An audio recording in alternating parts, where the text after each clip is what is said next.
오늘 우리에게 주신 하나님의 말씀은 신약성경 요한복음 14장 1절부터 6절까지 말씀입니다. 허락하신 말씀을 봉독하겠습니다. 너희는 마음에 근심하지 말라. 하나님을 믿으니 또 나를 믿으라. 내 아버지 집에 거할 곳이 많도다. 그렇지 않으면 너에게 일렀으리라. 내가 너희를 위하여 거처를 예비하러 가노니 가서 너희를 위하여 거처를 예비하면 내가 다시 와서 너희를 내게로 영접하여 나 있는 곳에 너희도 있게 하리라. 내가 어디로 가는지 그 길을 너희가 아느니라. 도마가 이르되 주여 주께서 어디로 가시는지 우리가 알지 못하거늘 그 길을 어찌 알겠사옵나이까. 예수께서 이르시되 내가 곧 길이요 진리요 생명이니 나로 말미암지 않고는 아버지께로 올 자가 없느니라. 아멘.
오늘은 예수님께서 예루살렘 성에 입성하셨던 것을 기념하는 종려주일이고 또 오늘부터 고난주간이 시작이 됩니다.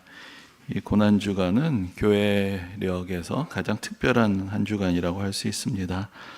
이 한 주간 동안 우리는 우리의 신앙의 중심에 무엇이 있는지, 또 어떤 면에서는 우리의 인생 한가운데 무엇이 있는지를 다시 상기하는 시간을 갖게 됩니다. 우리가 신앙생활하면서 또 여러 가지 소중한 아름다운 일들이 있습니다. 우리가 바라는 것을 우리가 아뢰고 또 우리가 소망하는 것들 가운데서 주님께서 선하게 역사하시는 것을 또 바라고 또 경험을 합니다. 또 귀한 분들하고 또 아름다운 교제의 나눔이 있습니다.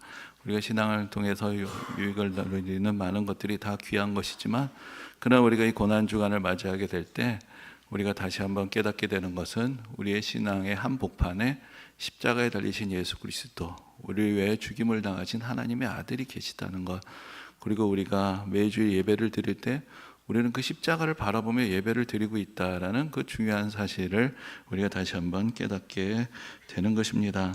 이 고난주간에 우리는 우리의 일상의 속도를 잠시 좀 멈추고 참 우리가 바라봐야 할 것, 우리가 잊고 있었던 것, 그러나 가장 중요한 것이 무엇인가, 그것에 집중하는 그런 시간을 갖게 됩니다. 우리 인생에도 또 이 세상에도 우리가 다루기 힘들고 또 우리가 이해하거나 해결하기 어려워서 외면하고 있는 그런 일들이 있습니다. 우리에게 찾아오는 슬픔과 또 허무와 고통과 죽음의 문제들, 이것을 우리가 다 이해할 수 없고 다 해결할 수 없기에 우리는 그저 덮어놓고 사는지도 모르겠습니다. 그러나 우리가 다룰 수 없다고, 이해할 수 없다고, 해결할 수 없다고 해서 그것을 다 덮어놓는다고 해결이 되지 않습니다. 그리고 정면으로 대면하지 않는 한 그 어떤 것도 진정으로 문제가 풀리지 않는 것입니다. 오히려 더 깊은 수렁으로 우리를 끌어갈 수 있습니다. 진정한 신앙이란 것은 이 고통스러운 세상을 잠시 잊도록 우리에게 놓아주는 마취제와 같은 것이 아닙니다. 오히려 우리 문제의 근원을 들여다보게 하고 진정한 치유와 회복으로 인도해 주는 것, 그것이 바로 진정한 신앙의 의미가 되는 것입니다. 여러분들 다 알고 계시듯이 지금 이 순간에도 세계 곳곳에서 전쟁이 계속되고 있고 머리 위로 미사일이 날아가는 그곳에서 살아가고 있는 사람들이 있습니다. 또 우리나라에서도 불의의 사고로 또 여러분들이 목숨을 잃게 되는 그런 안타까운 일들도 있었습니다. 지금도 질병으로 고통을 당하는 분들이 있고 경제적인 어려움으로 힘겨워하는 이들이 있고 씻을 수 없는 마음의 상처 때문에 어려워하는, 마음 아파하는 분들이 있습니다. 그것이 꼭 남의 이야기들인 것이 아니라 그것이 또한 사실 우리 자신의 이야기이기도 합니다. 예수 그리스도의 십자가는 우리가 겪고 있는 이 모든 고난, 그것을 그저 덮고 가려버리는 것이 아니라 그 고난의 한복판으로 하나님께서 걸어 들어오셨다라는 것을 우리에게 깨우쳐 주고 있습니다. 예수님의 십자가에는 우리가 겪고 있는 이 세상의 모든 문제, 부조리가 다 드러나는 것을 봅니다. 그곳에는 권력의 다툼이 있고 또 민족 간의 대립이 있습니다. 군사적인 폭력도 있고 또 시기와 질투도 있습니다. 육체적인 극심한 고통이 있고 거기 대하여서 배신과 수치와 버려짐의 그런 정신적인 고통이 더해지는 것, 그것이 바로 예수님의 십자가였습니다. 인간이 경험할 수 있는 모든 고통이 사실 그 한자리에서 드러나게 되었던 것입니다. 우리는 고난주간에 예수님의 십자가를 바라보면서 예수님의 고통을 보고 또 그 고통이 무엇을 위한 것이었는가, 또 그 고통이 향하고 있는 우리의 고통의 자리를 우리가 다시 한번 보게 됩니다. 그리고 그 고통의 자리에서 하나님께서 우리와 함께 하신다는 것, 예수 그리스도께서 그곳에 우리를 위로하시고 그 고통으로부터 우리를 건지시기 위해서 그곳에 친히 함께 하셨다라는 그런 놀라운 은혜의 사건을 보게 되는 것입니다. 그리고 그 십자가의 길을 앞에 두시고 예수님께서는 오늘 본문에 있는 대로 이렇게 말씀하셨습니다. 내가 곧 길이요 진리요 생명이다. 그러므로 우리는 이 말씀 속에 담긴 의미가 무엇인가를 조금 더 깊이 생각해 보아야 할 것입니다. 오늘 본문의 말씀을 하신 것은 예수님께서 잡히시기 전에 유월절 그 만찬을 하던 그런 날이었습니다. 복음서의 그 기록들을 보면은 우리가 아는 대로 예수님께서 다락방에서 함께 모이셔서 그 유월절 만찬을 같이 나누셨습니다. 이제 우리가 또한 그것을 기념하며 오늘 성찬 예식을 함께 갖게 될 것입니다. 그리고 다른 복음서에는 기록되어 있지 않지만 특별히 사도 요한은 그날 예수님의 특별한 모습을 우리에게 전해줍니다. 예수님께서 이 세상을 떠나실 날이 가까워오신 것을 아시고 제자들을 사랑하시되 끝까지 사랑하시면서 친히 그들의 발을 씻어주셨던 것을 기록을 하고 있습니다. 그런데 그날 밤은 그렇게 애틋한 사랑의 자리만은 아니었습니다. 바로 그날 예수님께서는 너희 중에 한 사람이 나를 팔 것이다 라고 말씀을 하십니다. 그리고 호언장담하는 베드로에게 내가 3번 나를 부인할 것이다 라고 말씀하십니다. 그리고 이제 내가 가는 길을 너희는 알지 못한다. 너희가 따라올 수 없다. 너희가 올 수 없는 그 길을 향하여 내가 가는 것이다 라고 그렇게 말씀을 하십니다. 이날 그 제자들의 마음은 어땠을까요? 이 제자들은 갑자기 이날 큰 혼란 가운데 빠져 들어가게 됩니다. 예수님을 따라서 3년을 따라왔는데 이제 뭔가 마지막 성취가 될 것 같은 그 순간에 예수님은 그들을 두시고 어딘가로 가신다라고 이야기를 하시고 그들 모두가 예수님을 따르고 있던 그 믿음이 다 무너지는 그런 일들이 그에게 찾아온다라고 말씀을 하고 계시기 때문입니다. 어쩌면 우리도 십자가를 정직하게 바라보게 될 때 우리에게 그런 혼란이 찾아오는지도 모르겠습니다. 예수 그리스도 안에 있는 위로, 평안을 우리가 기대하고 그 안에서 우리가 무언가를 성취할 것을 늘 기대하며 살아갈 때 예수님께서는 돌연 뭔가 다른 이야기를 하시는 것 같고 우리 눈에 크게 보이는 십자가는 우리가 외면하고 있었던 신앙의 또 다른 모습들을 통해서 때로는 우리를 혼란스럽게 하기 때문입니다. 그날 이들의 근심을 보시면서 예수님께서 오늘 본문에 이렇게 말씀을 시작하십니다. 너희는 마음에 근심하지 말라.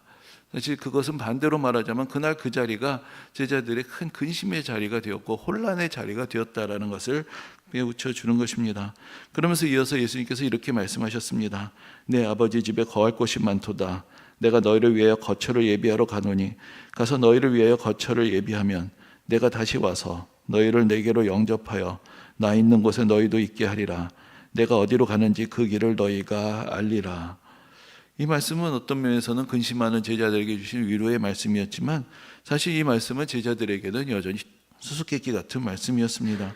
어디로 가신다는 것인지 무엇을 하신다는 것인지 다시 오신다는 것은 또한 무엇인지 알 수가 없었습니다. 사실은 예수님께서 어떤 길을 가시는지 이미 거듭해서 말씀을 하셨습니다. 우리가 공관복음을 보면은 예수님은 3번이나 걸쳐서 거듭하여서 지금 십자가의 길을 가신다는 것, 이제 예루살렘으로 올라가시면 고난이 기다리고 있다는 것을 말씀하셨습니다. 그러나 그들은 그 이야기를 듣지 못했습니다. 들었지만 이해하지 못했습니다. 들었지만 받아들이려 하지 않았습니다. 그들이 원하던, 그들이 바라던 것이 아니었기 때문에 그들은 그 예수님의 말씀을 계속해서 외면하면서 살았고 이제 예수님께서 어디로 가신다라고 이야기를 할 때 그 길을 우리가 어떻게 알겠는가라고 묻는 것입니다.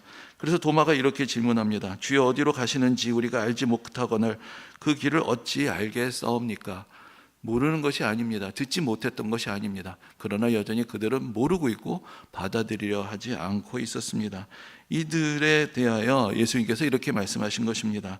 내가 곧 길이요 진리요 생명이다.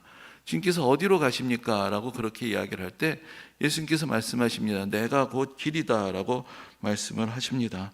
바로 예수님께서 그리고 내가 곧 진리다 라고 말씀하시고 내가 곧 생명이다 라고 말씀을 하십니다.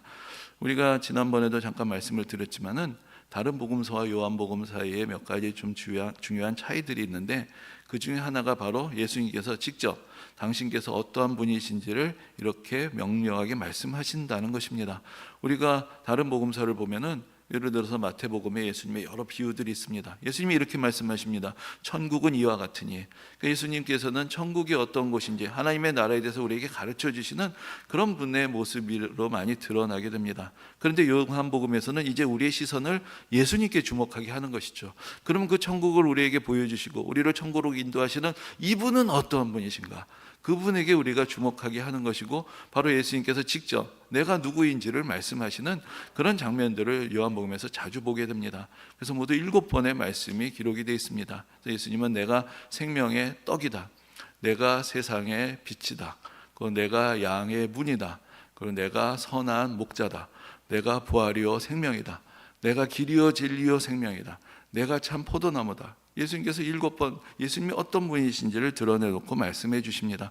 그 가운데서 가장 중요한 말씀 하나를 꼽으라고 한다면 우리는 오늘 본문에 나와 있는 내가 곧 길이요 진리요 생명이다 라는 그런 말씀을 꼽을 수가 있을 것입니다. 여기에 예수님이 어떤 길을 가셨고 우리에게 무엇을 주시려 이 땅에 오셨는가, 그것을 우리가 분명하게 알게 되기 때문입니다. 예수님께서 먼저 나는 길이라고 말씀하십니다. 주여 어디로 가시는지 우리가 알지 못합니다 라고 이야기를 할 때 내가 바로 길이다라고 예수님께서 말씀을 하셨습니다. 이것은 바로 예수님의 말씀, 예수님의 가르침, 예수님의 삶의 모든 순간순간이 바로 우리가 따라야 될 삶의 지침이며 우리가 걸어가야 할 길이다. 그것을 우리에게 보여주고 있는 것입니다. 우리가 살아가야 할 때 우리는 어디로 가야 되는지, 무엇을 어떻게 해야 할지 우리는 예수님을 보면서 그 길을 찾을 수가 있다는 것입니다. 그리고 더 나아가서 지금 이 말씀을 하실 때 그 길은 바로 십자가로 가시는 바로 그 길이었습니다. 예수님께서 이제 십자가로 가시는 그 길을 가시며 그 길을 향하여 또 제자들을 향하여 내가 어디로 가는지 너희들이 알리라 라고 그렇게 말씀을 하셨던 것입니다. 그 길은 그들이 생각하던 영광의 길이 아니었고 고난의 길이었습니다.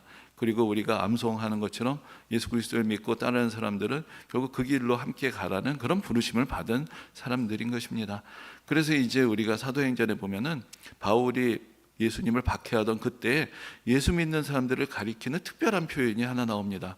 그것이 우리말 성경에 되면 그 도를 따르는 자들, 바로 여기서 도라는 건 우리가 길도자라는 말하고 통하는 것인데 그 길을 따르는 사람들. 그래서 초대교회에 또 예수 그리스도를 따르는 사람들을 칭하는 호칭 중에 하나는 그 길을 따르는 사람들이었습니다. 예수 그리스도의 길을 같이 따르는 사람들, 그들이 바로 성도들이었고 그들이 바로 그리스도인들이었던 것입니다.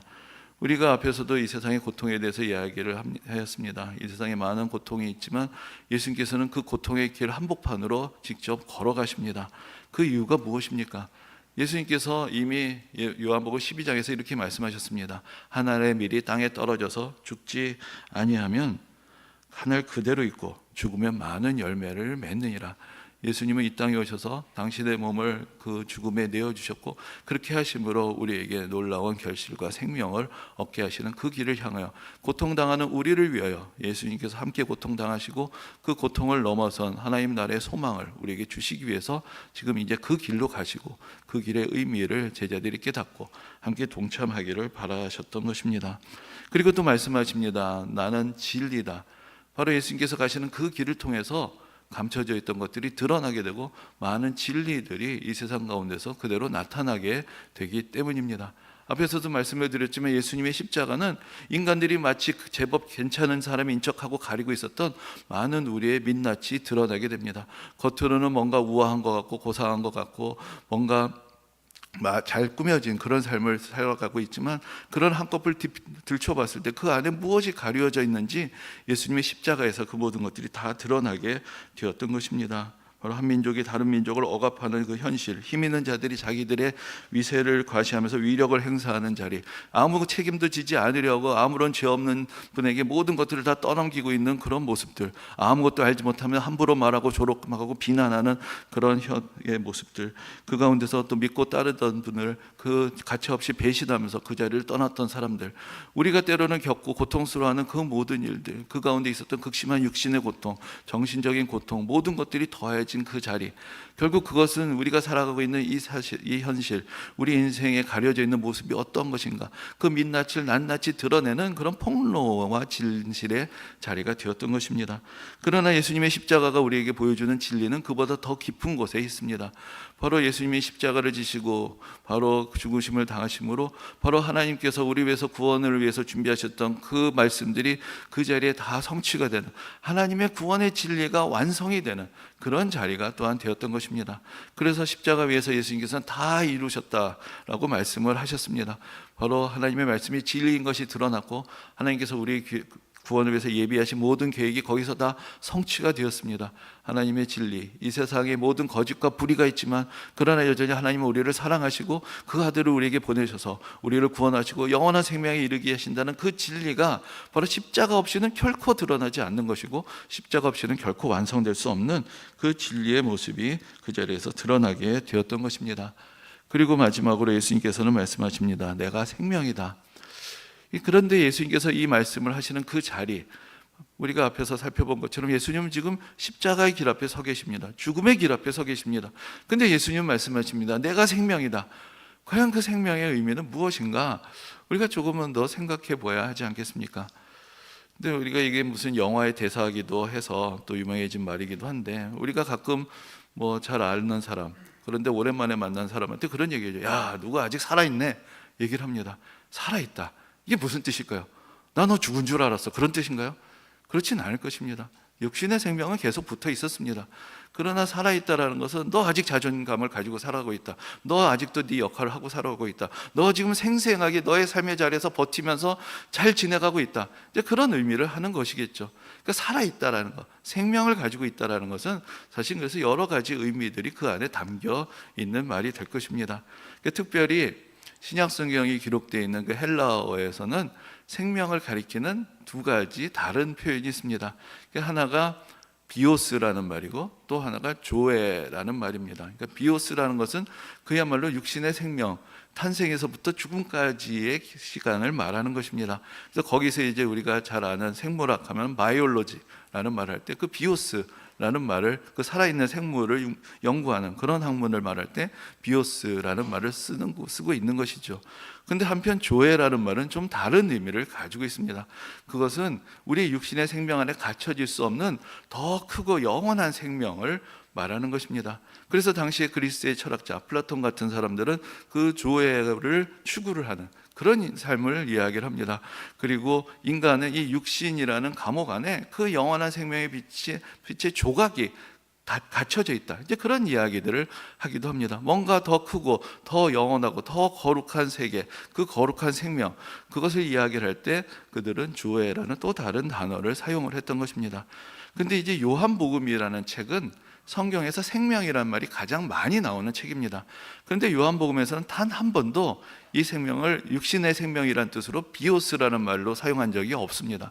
요한복음에서 생명이라고 이야기할 때는 조에, 영원한 생명, 육신의 삶을 벗어난 하나님께로부터 오는 그 생명의 빛을 가리키는 그런 말로 사용하였고, 거기에 더해서 이게 영원한이라는 표현을 오히려 덧붙여서 영생이란 말로 사용하고 있는 것을 보게 됩니다. 그럼 영생이란 무엇인가? 예수님께서 직접 말씀하셨습니다. 우리가 그 말씀을 우리가 앞에서 살펴본 적이 있는데, 바로 영생은 곧 유일하신 참 하나님과 그가 보내신 자 예수 그리스도를 아는 것이다. 여기서 안다는 것은 어떤 정보를 안다는 것은 아니겠죠. 여기서 안다는 것은 우리가 이 사람은 내가 아는 사람이다 말하는 것처럼 관계를 맺고 교제를 하는 것입니다. 그때 우리에게 영원한 생명이 찾아온다는 것입니다. 바로 영원한 생명의 근원이신 분을 우리가 알고 믿고 따르고 순종할 때 그 영원한 생명이 우리에게도 미치고 우리를 변화시키고 육신의 생명 안에 갇혀있던 우리가 그 영원한 생명과 잇닿는 삶을 살게 된다는 것입니다. 그래서 예수 그리스도를 믿을 때 바로 우리가 영생을 얻었다라고 말씀을 하십니다. 어떤 미래의 사건을 이야기하는 것이 아니라 바로 지금으로부터 그 영원한 생명이 시작이 된다라고 약속을 하시는 것입니다. 어떻게 생각하면 이 육신의 생명, 이 비오스라는 것은 그 조의 영원한 생명을 담는 그릇이라고 할 수가 있을 것입니다. 그리고 이 세상에 그런 영원한 생명의 의미와 가치를 표현하는 그런 형식이라고도 이야기를 할 수가 있을 것입니다. 제가 음악에 대해서 잘 알지는 못하는데 가끔 좀 이상하다고 생각이 되는 것은 이 악기들의 값이 상상을 초월하는 경우들이 많다는 것이죠. 스트라디바리우스가 1억을 넘어간다, 그런 얘기 들으면 좀 의아하기도 합니다. 근데 여러분, 그 악기가 그렇게 비싼 값을 치르게 되는 이유가 무엇일까요? 혹시 그 재료의 합일까요? 그 나무의 값일까요? 그것은 아닐 것입니다. 그것이 드러내는 음악의 가치가 되는 것 아니겠습니까? 사실은 육신의 삶이 가치를 얻게 되는 것은 그것보다 더 가치 있고 영원한 것을 그 안에 지니게 될 때 그것이 진정한 육신의 삶의 가치를 더하는 것이 되는 것입니다. 물론 형식이 없는 내용만 존재할 수가 없을 것입니다. 또 내용 없이 형식만이 드러나도 안 될 것입니다. 육신의 삶과 영원한 삶이 같이 조화를 이루는 그 새로운 삶, 그것이 바로 예수 그리스도의 십자가의 죽음을 거쳐 이루어지는 부활에 이루어지는 그런 놀라운 은혜의 삶이었던 것을 우리가 보게 됩니다. 그런데 이 껍데기가 되는 이 육신의 삶, 그것이 전부인 것처럼 되고 그것이 점점 더 경화되고 딱딱해 될 때 그 안에 있는 영혼의 생명은 질식하게 되는 것이고 그것이 드러나지 못하게 되고, 그것은 오히려 육신의 삶을 풍성하게 하는 것이 아니라 오히려 더 공허하게 만드는 것이 되지 않겠습니까? 여러분, 한 아기가 태어났다고 합시다. 우리가 이번 주에 또 아기가 태어난 그런 소식을 또 듣게 되었는데, 한 아기를 보면 사람들이 사랑을 느끼고 참 그 안에서 온갖 감동을 받습니다. 그 작은 몸짓 하나하나를 보면서 기뻐합니다. 그것이 왜 그럴까요? 한 생명체가 태어났죠. 그가 가지고 있는 육신의 생명만을 보고 있는 것은 아닐 것입니다.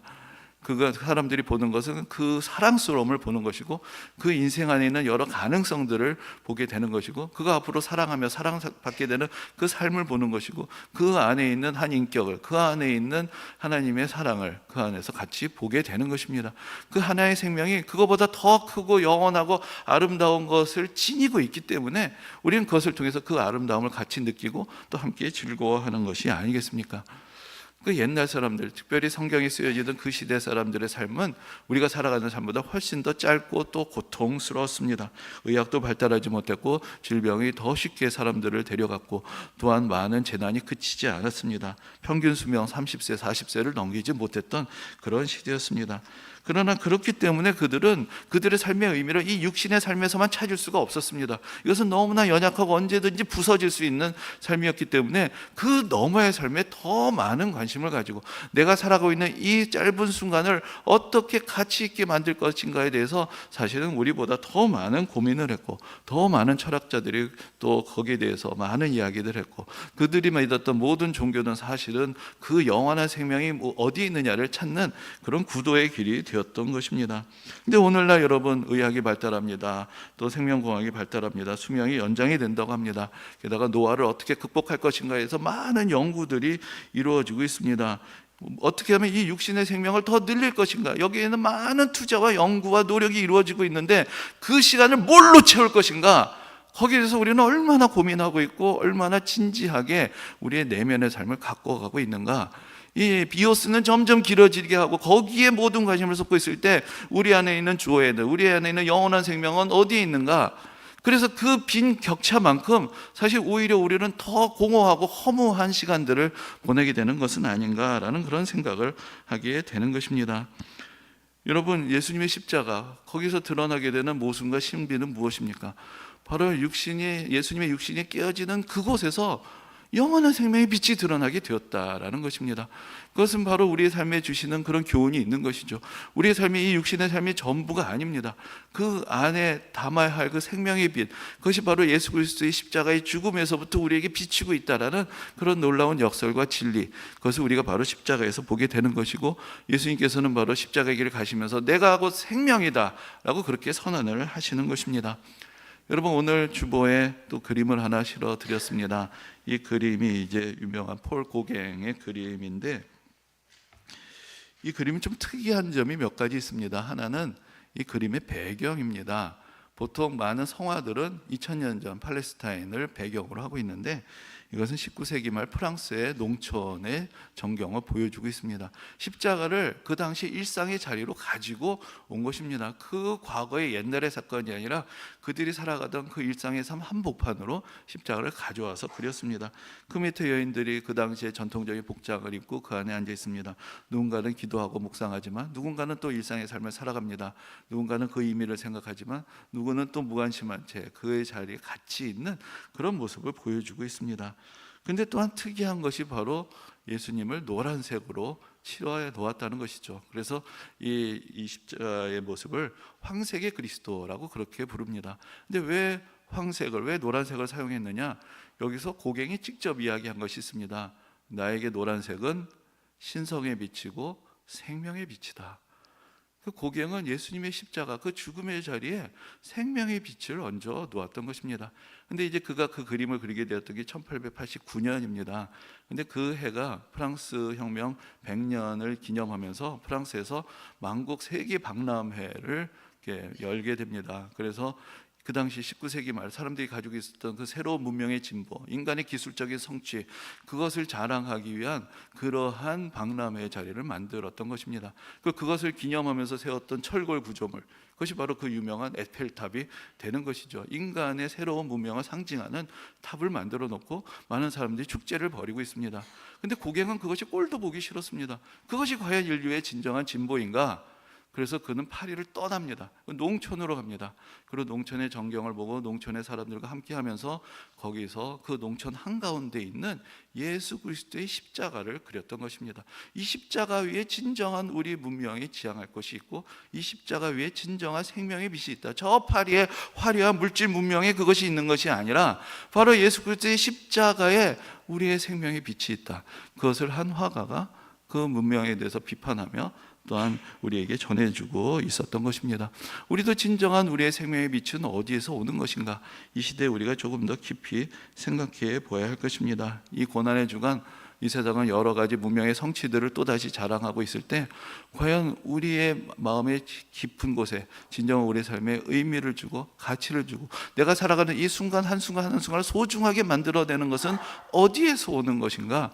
우리가 그것을 바라봐야 할 것이고, 그것이 바로 길이신 예수 그리스도, 진리이신 예수 그리스도, 생명이신 예수 그리스도를 따르는 데 있다는 것, 그것을 오늘 우리가 또한 다시 한번 말씀 가운데서 새기게 됩니다. 그래서 이 고난 주간이 바로 우리에게 길이 되시고 진리가 되시고 생명이 되시는 예수 그리스도를 만나고 발견하고 또 따르고 순종하는 그런 복된 시간, 그래서 영원한 생명에 이르는 그런 모두가 되시기를 주님의 이름으로 축원합니다.